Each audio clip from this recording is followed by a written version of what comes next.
बड़ा खिसियाल अहाँ जना बुझाई छी अरुण जी से त हम अरुण शंकर पर तो हमेशा खिसिएबे। नेता है बीजेपी के, लेकिन काज नहीं कुछ कर रहा है, तो हम खिसिएबे करबे।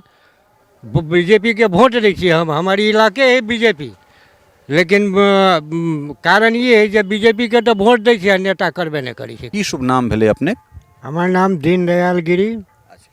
हाँ, गिरी जी, ई जे अहाँ के विधायक जी के कार्यकाल रहलन ई वाला 20 से 25 वाला, ओई कार्यकाल के कोन अनुरूपे देख रहल छियै? कोनो ओकर अस्तित्व नहीं छै।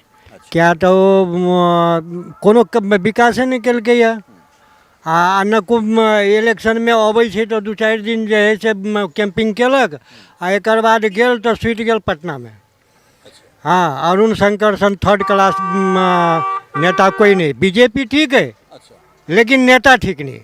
मतलब पार्टी ठीक छै, लेकिन नेता ठीक नहीं। हम बीजेपी आई से नहीं, कहियो पहले कांग्रेसी रही, आ कांग्रेसी के बाद जो है से बीजेपी के अटल बिहारी एलत, वही दिन से हम बीजेपी ज्वाइन के लिए, माने मन से ज्वाइन के लिए। कोनो हमरा पार्टी दस्तावेज नहीं देने छथि, हम अपना मन से। आ ई लोगो है बीजेपी के। मतलब कार्यकर्ता के हिसाब से अहाँ अपना आपके पर्सनल कार्यकर्ता कटिए। हमरा नेता को नेता से बातचीत हुई, नेता हमरा पूछे नहीं, हम नेता के पूछा जाए छै। भाजपा के आइडियोलॉजी अहाँ के बढ़िया लगे? हाँ, लगैए। ताहि दुआरे हम अपन वोटिंग अपना परिवारक वोटिंग करै छी अखन तक। अरुण शंकर प्रसाद एठाम से कए बेर जे छै से चुनल गेला है, तो जखन अहाँ के लगैए जे हुनकर व्यक्तित्व बढ़िया नहीं छै, मतलब व्यक्तित्व मतलब हुनकर जे कलात्मक जे चीज छनि, जनता के लेल जे जवाबदेही हेबाक चाही, ओ जब बढ़िया नहीं छनि, तो फिर एहन नेता के किया चुनै छी अहाँ सब? किया नहीं विरोध होइ छै? हम सब पार्टी के चुनै छी, नेता के नहीं। आ ओहि पार्टी से हम खुश छी। नहीं तो फिर बात तो यह भेलै ना जे ई जे झूठे के अहाँ सब विरोध कऽ दै छियै, जहाँ पे फिर तो जीत जेता अरुण शंकर है। हमेशा विरोध करबैन। अरुण शंकर अगर सुनता तो वो धरातल पर उतरत, आई बेटोनहा के जे विकास के काम करत, बॉर्डर किनार के। एठान बॉर्डर किनार में अहाँ सबके समस्या देखलहुँ हैं, चेक पोस्ट पर से लऽ कऽ दोसर चेक पोस्ट के नीचा दऽ कऽ जे रास्ता गेलैए, बड़ा जर्जर स्थिति में छै। ओ जर्जर छै। आ ओहिठाम से लऽ कऽ जे है से अहाँ के किनारे किनारे बॉर्डर किनारे जे छै से असेंबली में कहियो क्वेश्चन नहीं उठलै जे रोड पक्कीकरण होय बॉर्डर किनार में। हाँ, जबकि हम सब जनता ग्रामीण सब बनेलिए, ओहि पर बहुत आदमी विरोध करे छै। वो विरोध नहीं हुआ के चाहिए। कोन तरहक विरोध?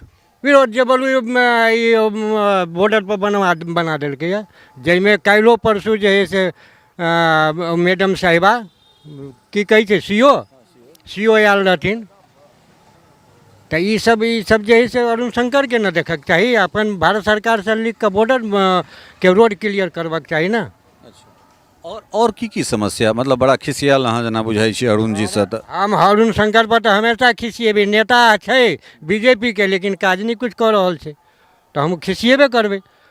बीजेपी के वोट दै छियै हम, हमारी इलाके है बीजेपी, लेकिन कारण ये है जब बीजेपी के तो वोट दै छियै, नेता करबे नहीं करै छै काज।